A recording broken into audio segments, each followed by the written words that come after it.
It's the truth about parenting. Something needs to be real for us. The truth is in the raw things that people don't talk about. This journey is not for the weak. Welcome to the Mama Jack podcast.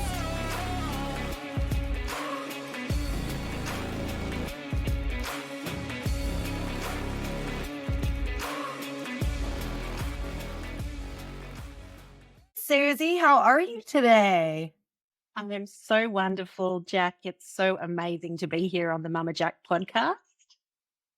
Yay, I'm so happy to have you. So why don't tell us a little bit about yourself? Okay, well, I wanted to start, I guess, by sharing my proudest achievement and to date. And I guess that's raising the generally happy, healthy, helpful humans that are my son and daughter who are now young adults.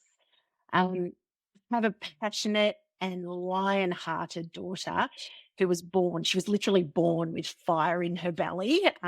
She's driven, she's focused. I knew one day she'd be a grand success, but parenting her highly spirited, highly energetic, very determined self, even from when she was tiny, took really specific strategies and intentional work. I can see it now emerging into what I've been trying to shape it into for many, many years, is leadership and a sense of community. And there's a hashtag ocean conservation. She did an open water swim with tiger sharks, but that's a whole other story. I can see though where this little activist is going to be able to focus some very determined attention now that she's 16 and growing up. My eldest child is now 19 and he has always been a highly sensitive, creative, more introspective sort of young person. I call him my indigo child. He kind of feels the world in hypercolor and he pays the price for this. And I feel like for all of my parenting years with him, I've walked this sort of I've held this sword's edge of pushing him enough so he actually builds confidence and interacts with the world and can build his skills and build his connections, but also backing off to make sure that his stress levels stay out of that toxic zone. And I've lost so much sleep over his well-being across, his childhood and, it's so amazing now to see the empathic, driven young man that I have now in my house. But when they were little, we had a series of traumas over several years, and this amplified both their big emotions and mine also. So our kids have this magical way of shining a mirror on us to expose our own triggers and fears. Yeah. Yeah. Oh, yeah. I know. So super powerful. And so when they were little, and I had this, highly spirited little Tassie devil flying around and this sensitive, clingy one as well, who would never leave my side. I was pretty much constantly overwhelmed and exhausted. And I was always second guessing myself. And I actually remember a time they were quite little and probably 2 and 5. And I had locked myself in my bedroom. I was sitting on the floor crying.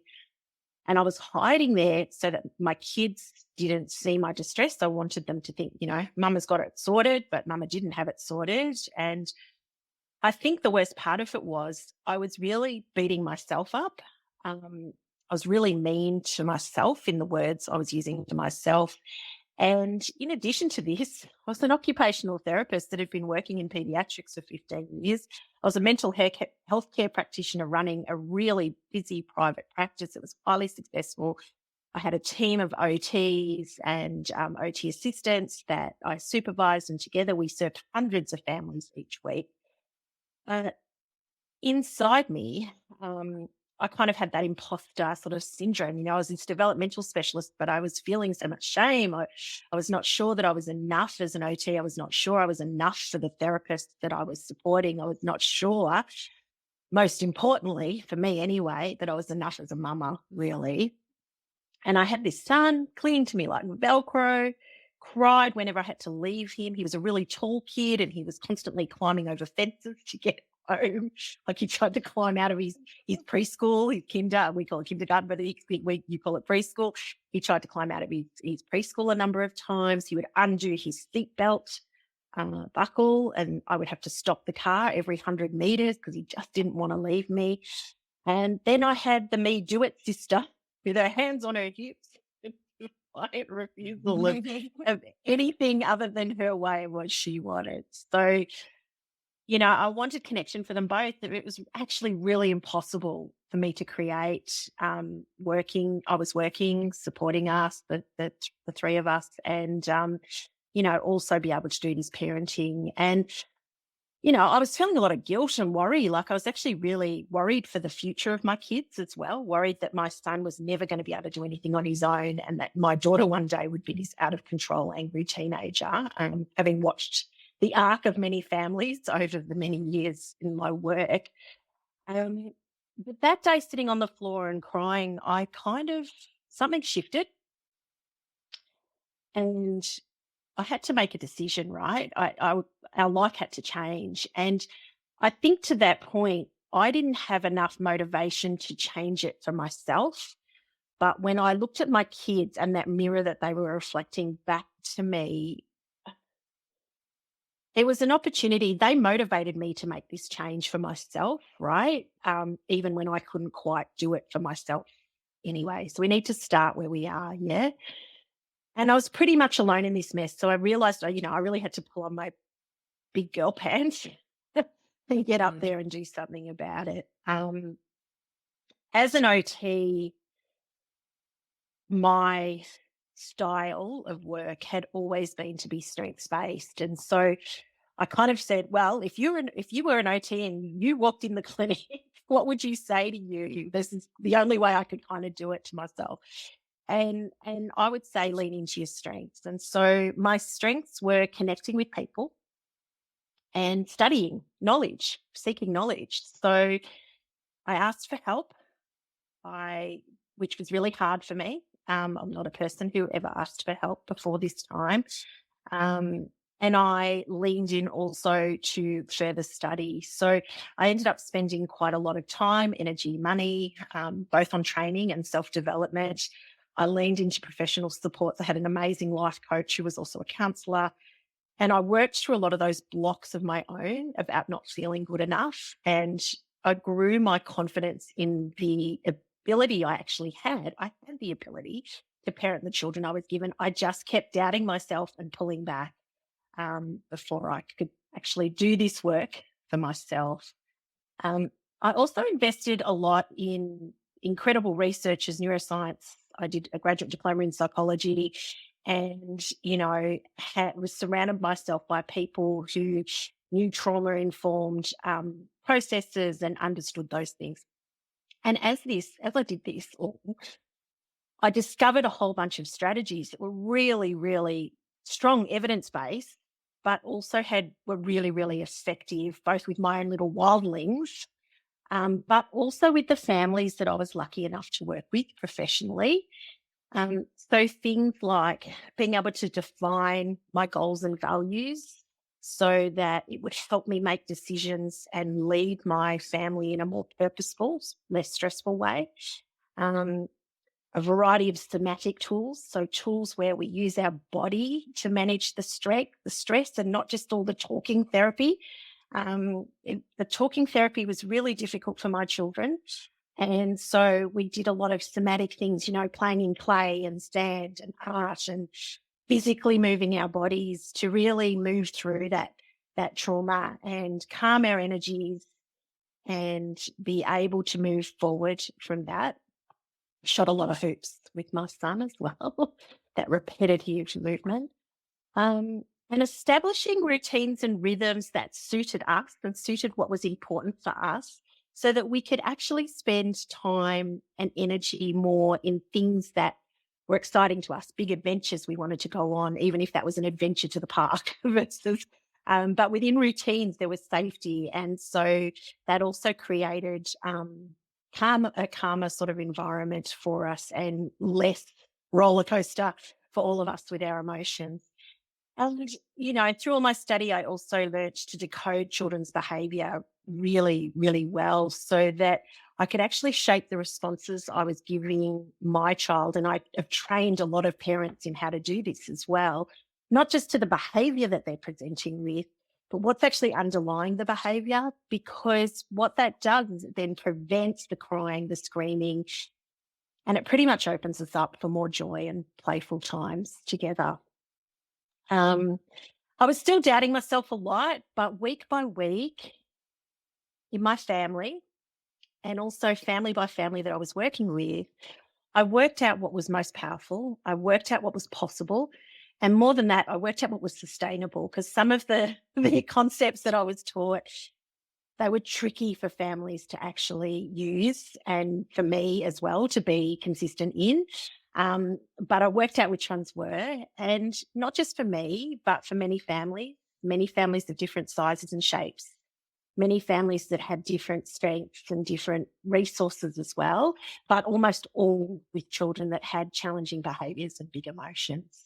So now I'm at a point where I walk in absolute confidence of these strategies. I've watched many families succeed with them, and I also walk in absolute awe of the amazing, wonderful, empathic, globally minded kids that I've been lucky enough to have mothered.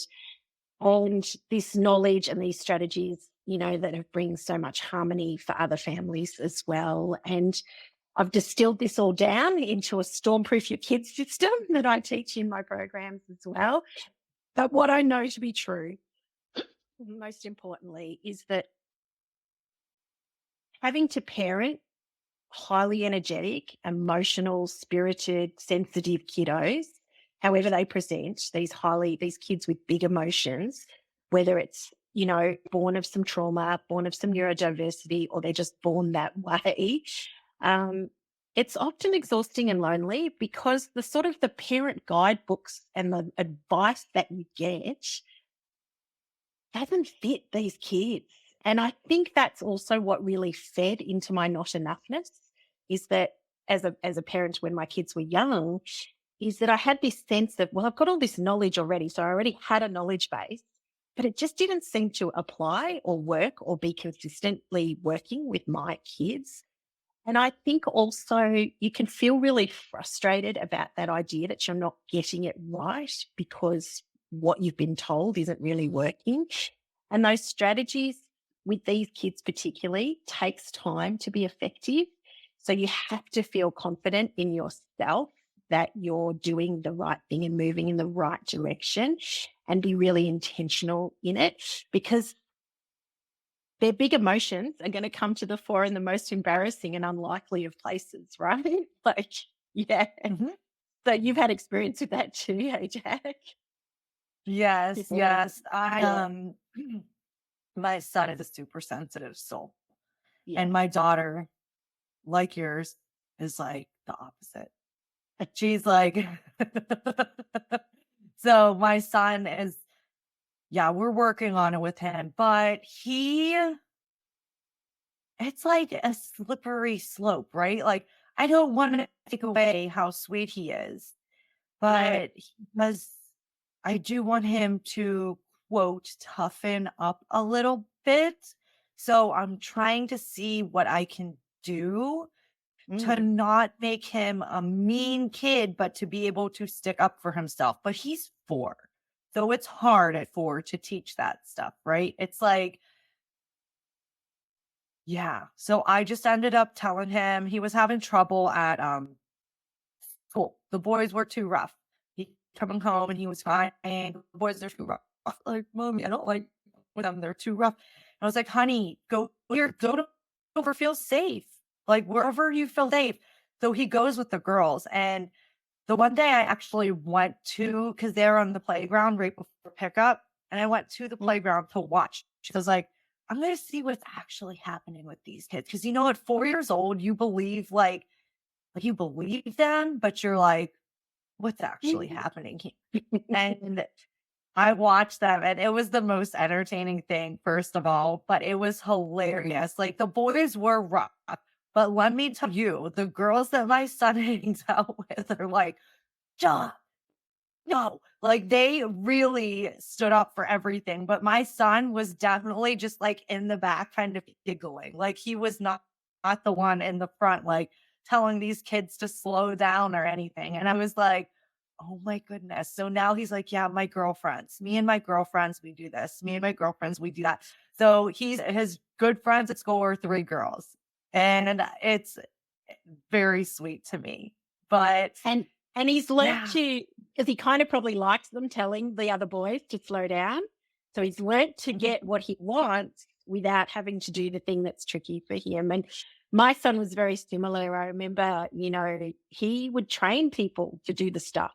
Like he is sensitive to sticky and he doesn't like messy things. And at kinder, he always wanted to play at preschool. He always wanted to play in the sandpit. But they had to take their socks and shoes off to play in the sandpit and then put them back on. And the sand was always all over the socks and he hated it. He trained three little girls at preschool to put his socks and shoes back on. Which again, I didn't know about till I went and did mummy help one day, right? So I went and did mummy help and got there and I'm watching and I'm thinking, what are these girls doing? You're taking feminism back like 20 years. But he already had this beautiful charm to be able to get people to help him with the things that were tricky. One of the things I did with him, and I've done with a lot of kids, preschool age, that sort of 4 or 5 age that are highly sensitive, is talk to them about that sensitivity as a superpower. So it's kind of like Superman's kryptonite as well as his strength, and talking about, or they could choose a different superhero if they wanted to, but, talking about how we have to learn to manage that. So it's about learning to manage your energy already at 3 and 4 and 5, and they can actually do it.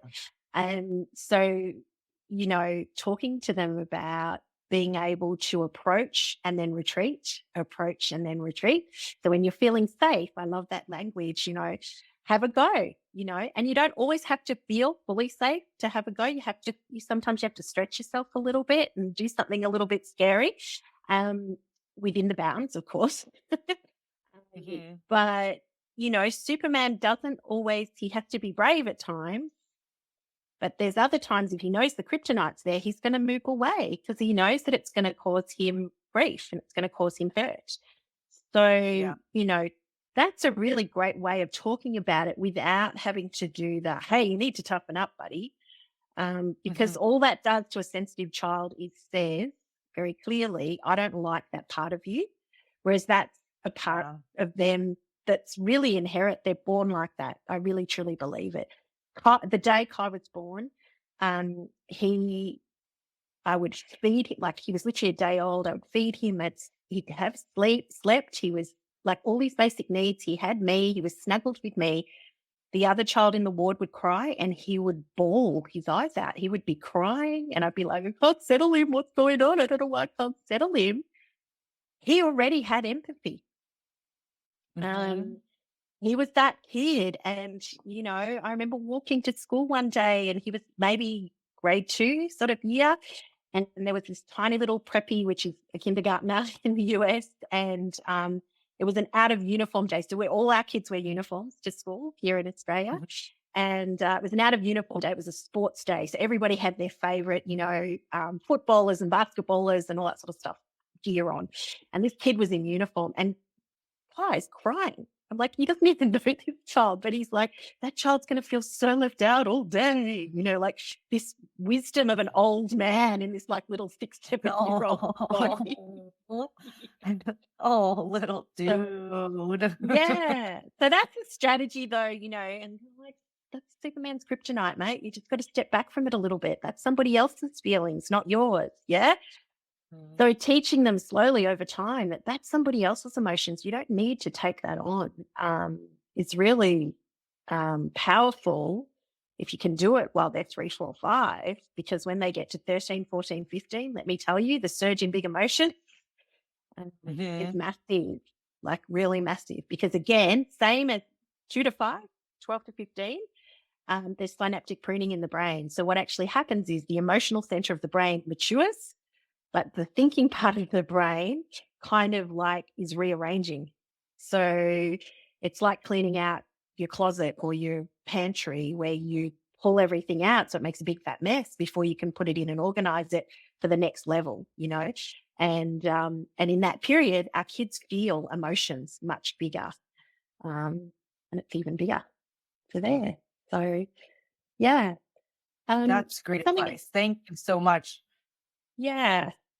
Something else I wanted to talk a little bit about. I've got a bunch of things that I'm aware with, you know, just through time constraints and all of that, is that I alluded a little bit to the routines and rhythms to rest in.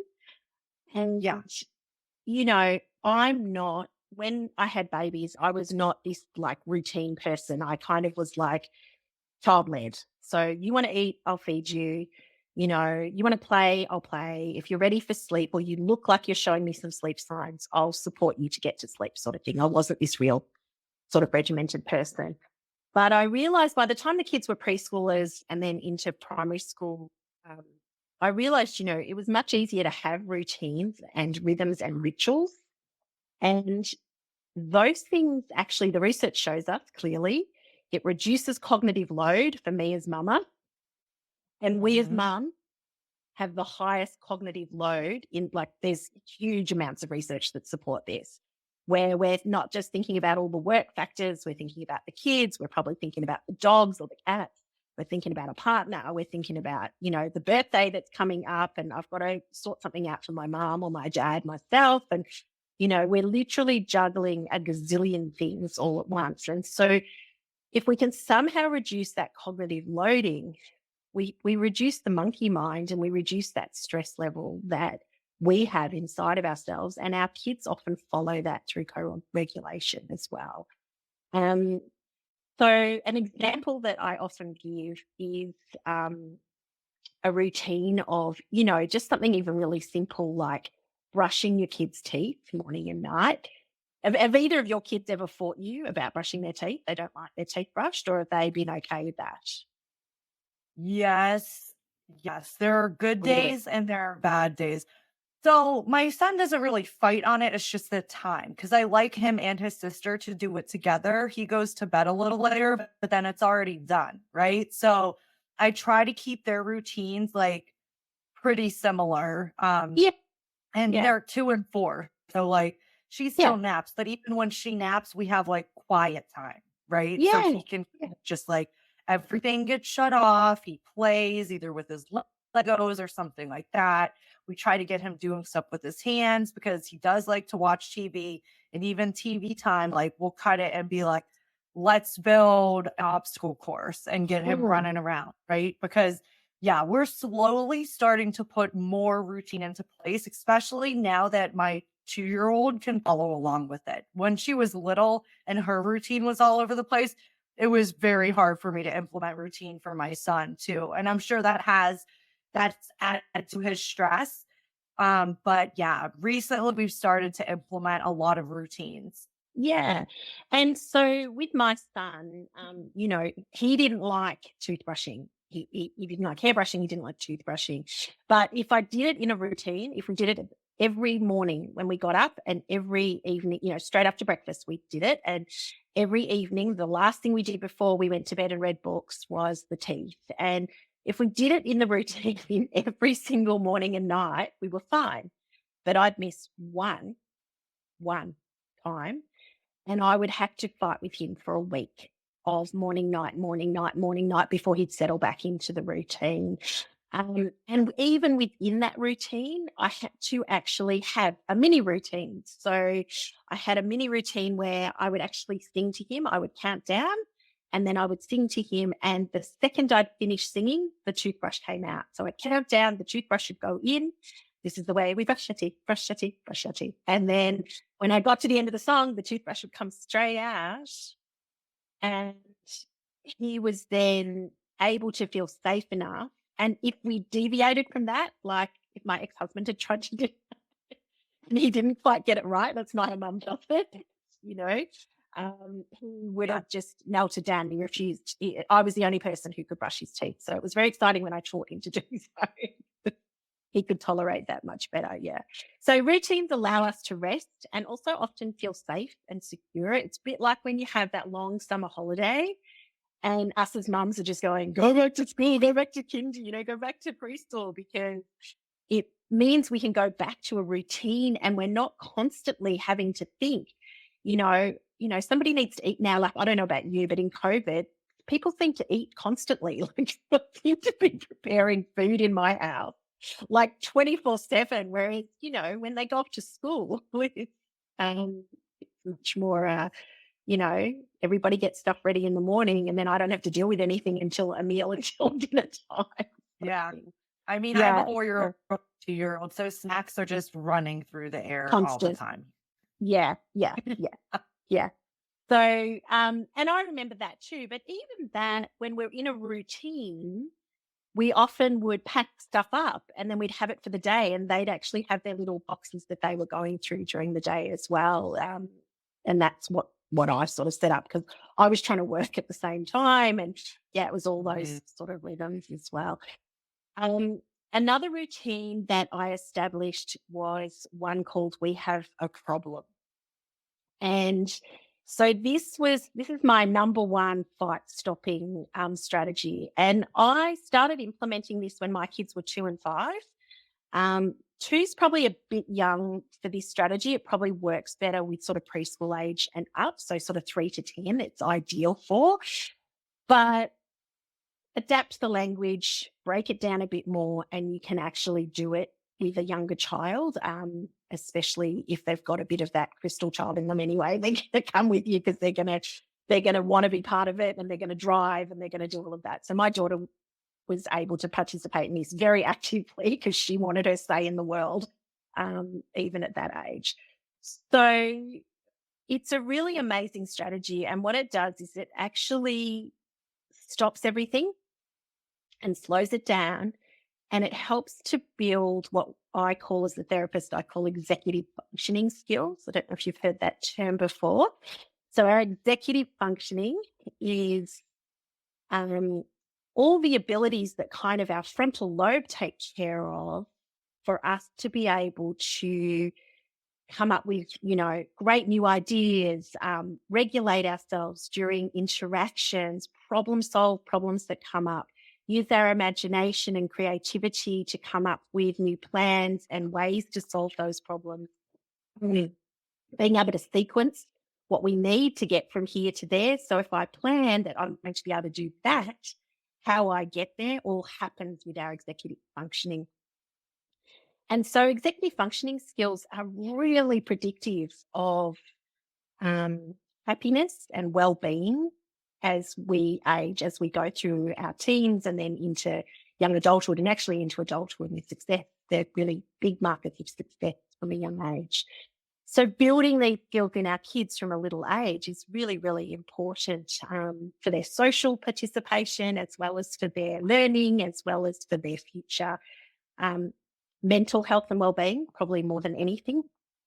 And so this tool actually breaks that all down. And I don't have time today to go through the whole tool, but I actually have a free book that goes through it, and it's got a little video guide that people can click into as well if people are interested in that. And it's a really cool, the video guide, I'm doing it in one of my workshops, and I actually step through the whole tool with a mama as well, and it's quite a good conversation as well there. And I used to use it. I had a blue folder. I don't know where the blue folder is. I had a blue folder that I kept it in. And whenever we'd have a problem, like one of the core problems that I often had was my kids getting out the front door. Do you ever have that problem for your 2 and 4? Just getting ourselves organized to get out the door was always. Yeah, of course. I thought you were about that, talking about them randomly running. My first did not ever really do that. My second, now she will run after people. We had to put the little child lock on the top of the door because she's like, when daddy goes, she gets really upset now. But getting out the door. I always plan 20 minutes before I got to leave. Right. Does it work? Does that work? Sometimes. Most of the time. Because there's 20 barrier. Otherwise, I get to the car and I'm like, oh my God, how are we behind 15 minutes? Like, So I do try to like get it started as early as I can. Yes. And So everything I can do is done before that process yes, even starts. So like snacks, any diapers, whatever I have to prepare, done. And then at the 20-minute mark, okay, we're getting ready to leave. Put your shoes on, put your socks on. And then slowly that gives him, like my son, time to be like, "Meh," and do whatever. I need to finish this. I need to go to the bathroom. It's always the last second before we leave. He's all dressed in his coat, got his shoes up. I have to pee. And I'm like, it's you 5 minutes. Okay, go pee, honey. Go pee. No, that's why we do 3 minutes early. I love that. The socks and shoes were always a problem in my house. And we employed this strategy. So when we employ this strategy, everything stops. So I chose to manage this problem on a Saturday morning when we normally went to the park or the beach.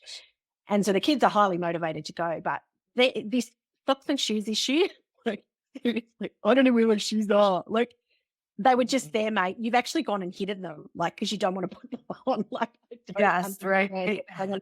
And my daughter had to have, a perfect steam-free situation happening in her socks. So we would often take the socks off, on and off, like 18 times before she could go out the door. So socks and shoes were a massive issue for both my kids from a sensory point of view. And so this one morning, I remember I got the blue folder out and I put it down and I said, we've got a problem and we need to solve it. And so we actually stepped through a whole problem solving sequence with the kids. And they both went, oh, like, because, we're not going anywhere until we've solved this problem. Anyway, they managed to come up with, it did take us about 20 minutes, but they managed to come up with the solution that they were going to take their socks and shoes in the car and put their socks and shoes on in the car whenever we left the house so that we weren't late leaving, because literally we would be 20 minutes late every single time because of this socks and shoes issue, right? So to this day, they're 16 and 19. To this day, we're going to go. We walk out the door. They've both got their socks and shoes in their hand. He'll put them on in the car. But what happened was, because they had a voice in that answer, and I said, well, if this works, it works. If you've got your socks and shoes on by the time we arrive at wherever we've got to go, I'm fine with that. So it's kind of cool. They get their voice in there. They get to come up with some really crazy ideas, and kids come up with the most amazing, crazy ideas. But this was one they came up with, and I agreed to it based on the idea that it would actually do the work. And it worked. And still today, It's so funny you said 20 minutes because 20 minutes. Like that's a golden time. 20 minutes. The golden time. Totally the golden time. Yeah, 100%. So so I guess there's some of the things that some ideas I can offer and support. There's quite a few others.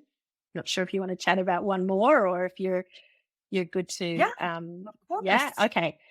So one of the other ones that I absolutely love is intentional parenting, is values-based parenting. Have you heard a lot about values-based parenting before, or intentional parenting before? I'm sure I have. Yeah. Not in that exact terminology. Language. So Yeah. let's talk about it. Yes. Might be my Australianisms doing it to you too. So I guess for me, this was one of the things I really got from coaching when my kids were 2 and 5, when I really made that decision that I needed to go and do something different. This was kind of a key to a lock. This was a game changer for me. And I actually worked through a whole process to come up with my top 5 values that I wanted for my kids.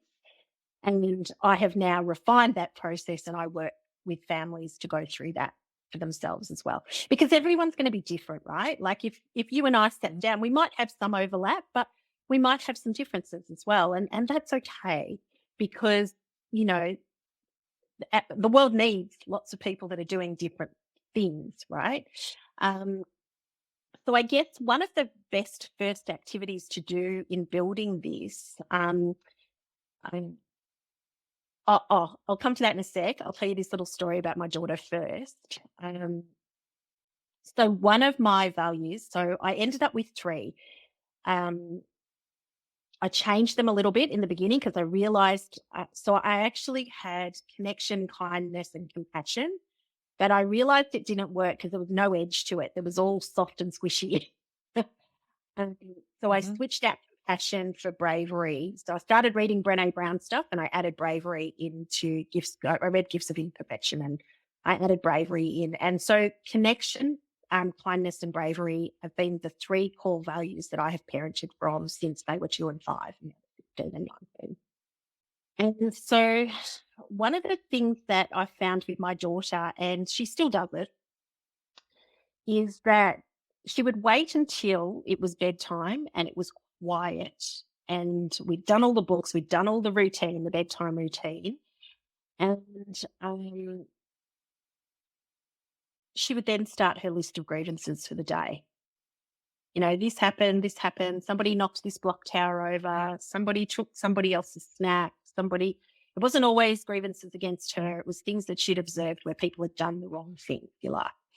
And sometimes this list was little and it only took a couple of minutes and then she'd settle to sleep really easy. It was like she was unloading that to me so that she didn't have to, so she could sleep.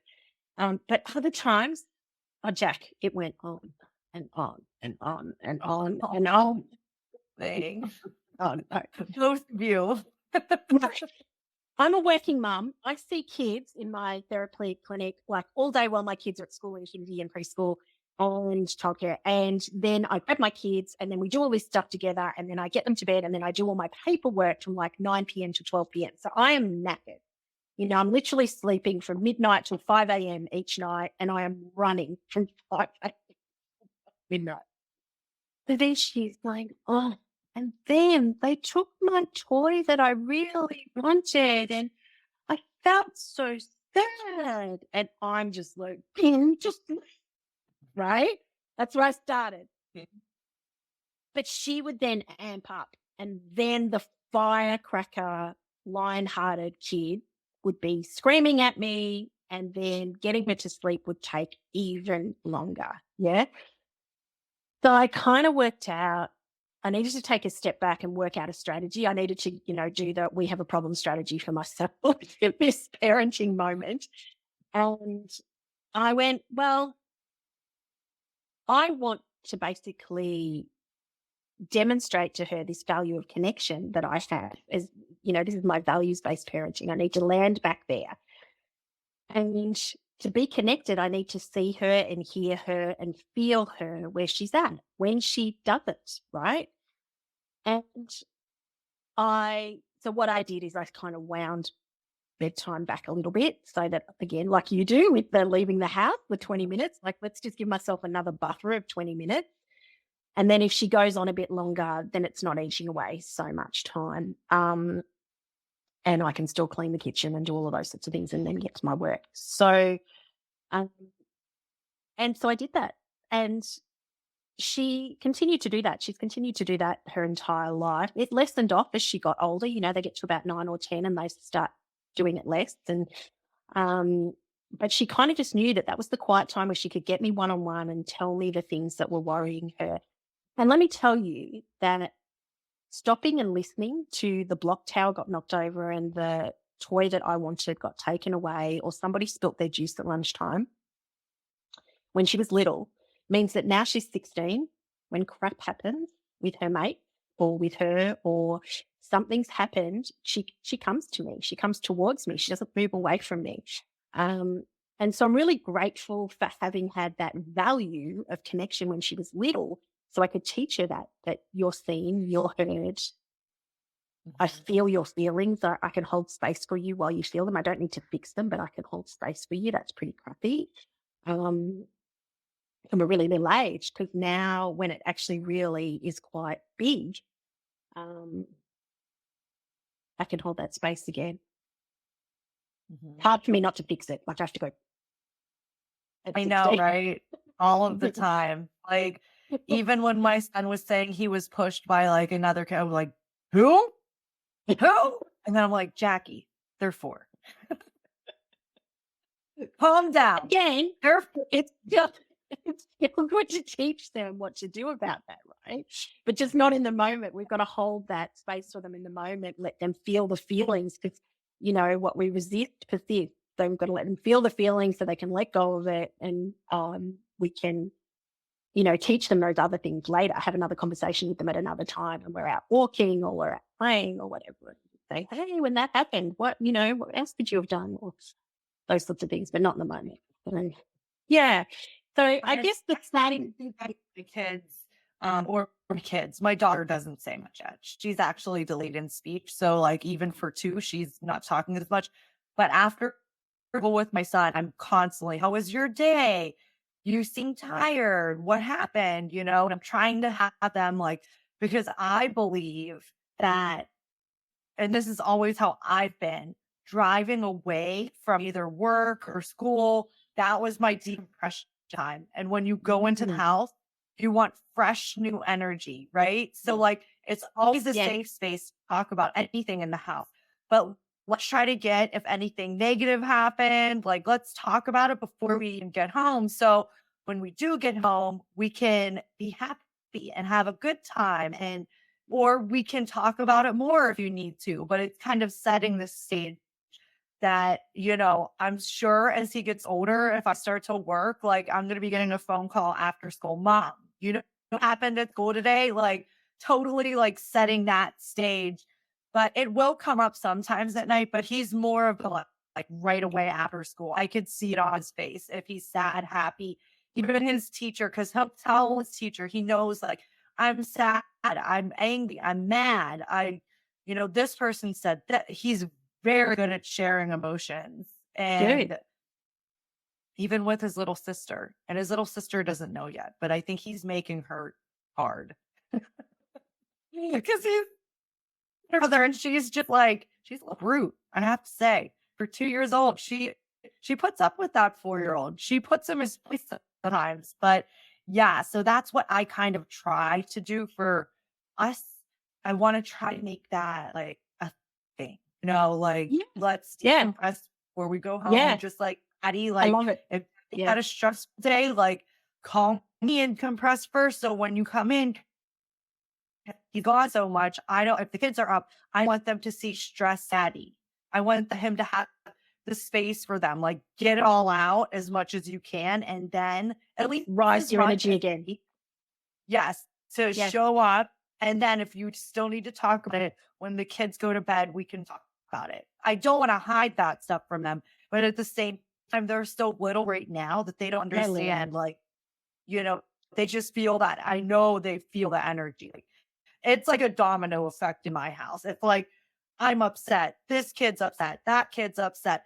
But it's crazy, even at their young ages, how much they already hold. And I'm very cautious of that. But like, for instance, the other day, mommy had a moment. She was like, I wasn't depressed. I wasn't super happy. I don't know what I was. My brain just wasn't there. And my 2-year-old just comes and she shakes me and I'm just kind of out of it a little bit. And then I was laying down and she just laid beside me and looked into my eyes. It's like she knew. She knew mommy needed like love and mommy needed that moment. And kids are Holding so space for you. Yeah. Yes. And my son will do the same. Like if mommy's in bed, like it's so cute. If it's his dad, because me and dad just take turns taking him to bed. And I think it's super important for his dad to take him to bed when he's not working, because he works so often and he doesn't get to do that. And I don't want my husband to regret one day, like, oh my God, I didn't have those special moments with the kids. You know what I mean? Because it might seem like a task now, but I also know in the future, these are the tasks that you're going to miss. Like one day they're not going to want us to take them to bed. And my kid's 4, and I'm almost certain to lay him down and leave. But I am just holding on, and I am what mommy will later. I know one day he's going to be like, mommy, you can go. And I'm going to be like, You know what I And mean? it's sad. It is That's hard. hard for me. I'll be like, oh my God, okay. It's growing up now. Yeah, yeah. Oh, Well, and I think, no. 70% of communication is nonverbal, right? So even our kids that don't have language yet, and Mhm. even if, she might have receptive language that's reasonably good, but not yet her expressive language. So, they get the vibe, like what you're saying, like they know what those emotions are. And in fact, it's really interesting you use the word decompression because I teach another strategy called the decompression dance strategy, which is not necessarily physically dancing, although the good old dance party always worked really well in my house. If kids were dysregulated, a dance party always brought the energy back up. But more that idea of when we reconnect when we've been separated because someone's been at work or someone's been, at preschool or kinder or at primary school or at childcare, then you have this time where you can decompress together. And some people need movement with that. So, I would always walk my kids to kinder and school because both of them needed that movement on the way back and to there, but mainly on the way back. And that was our time, like you said, in the car to chat and to talk it through and get rid of the day so that we're shedding the day as we walk. And by the time we get there, we've got that. Yeah, I really like that. And sometimes I would stop at the park purposefully because I realized the shedding wasn't happening enough. We needed to do something a bit more intensive together.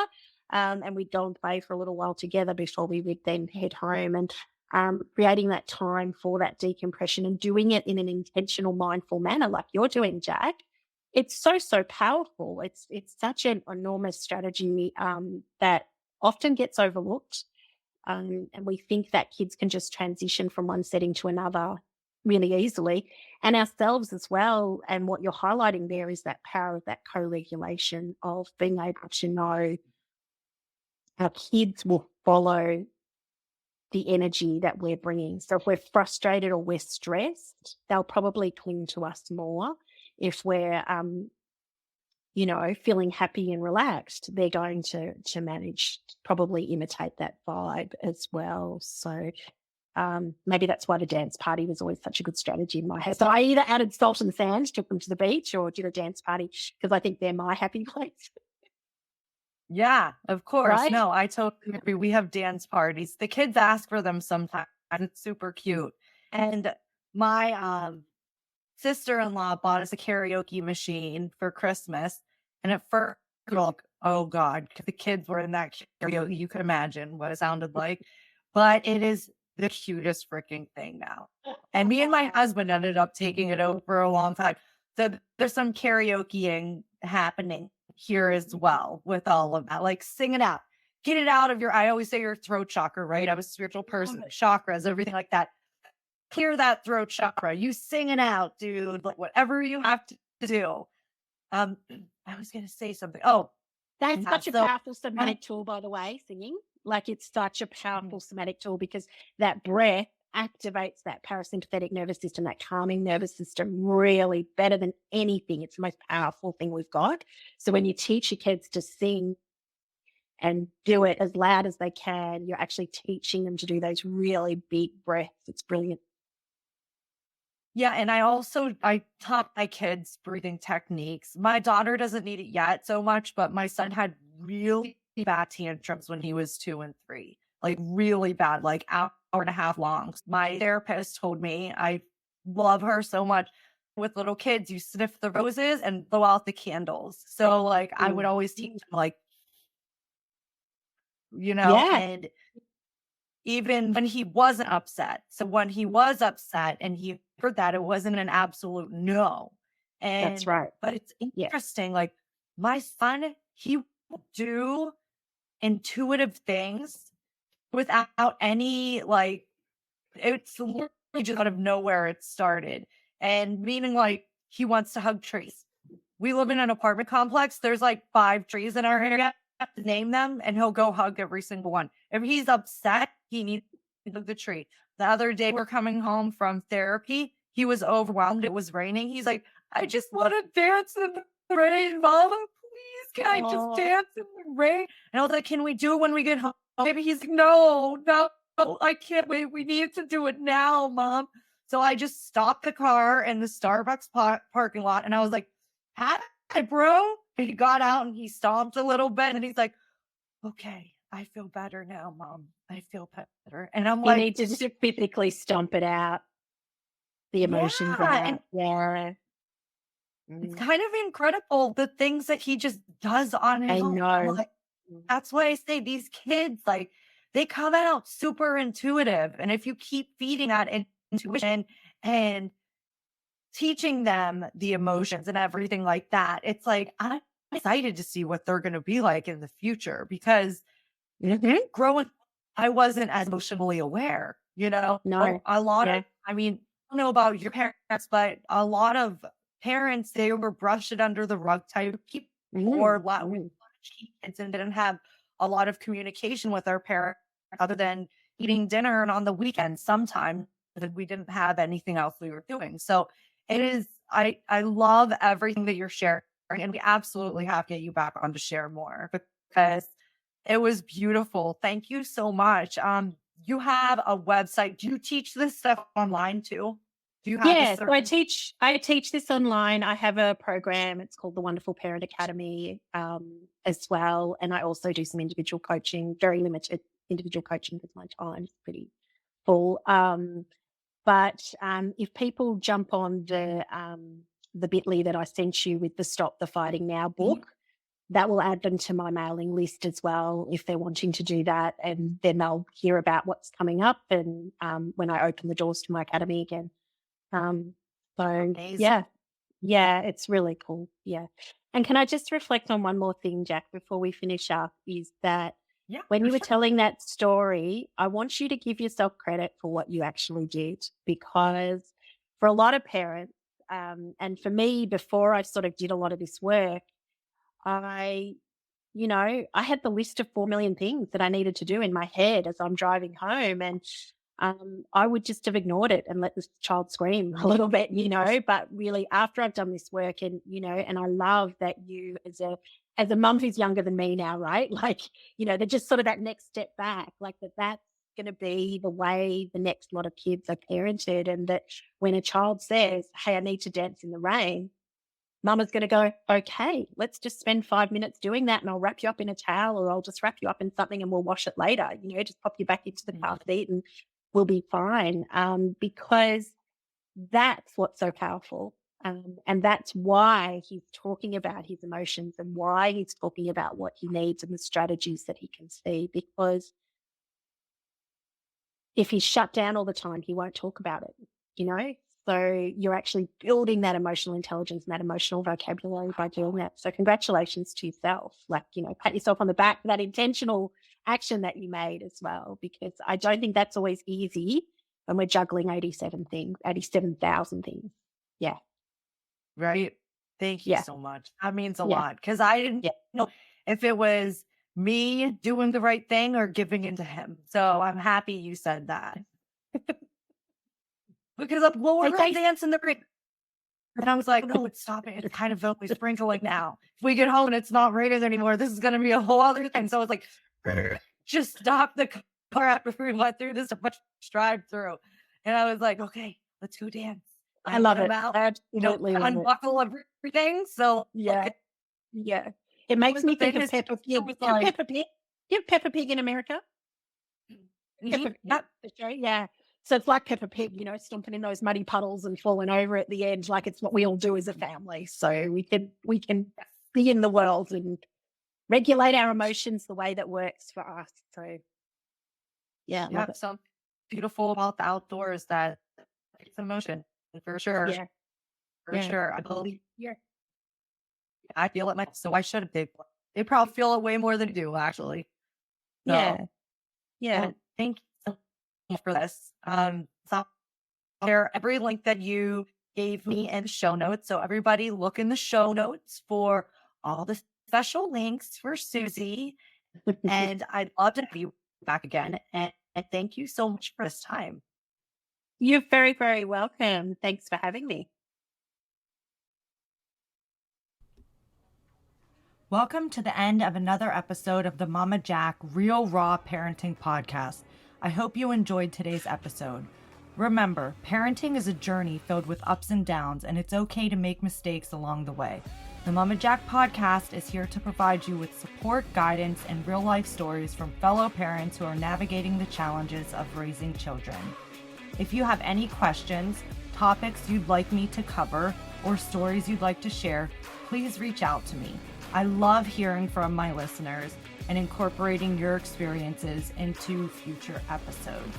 You can find me on Facebook, Instagram, TikTok, and Podpage, all under the Mama Jack, TheMamaJac. Thank you for tuning in. Remember, you're not alone in this journey, and together we can create a supportive community of real, raw parents. Stay tuned for more episodes filled with laughter, tears, and everything in between.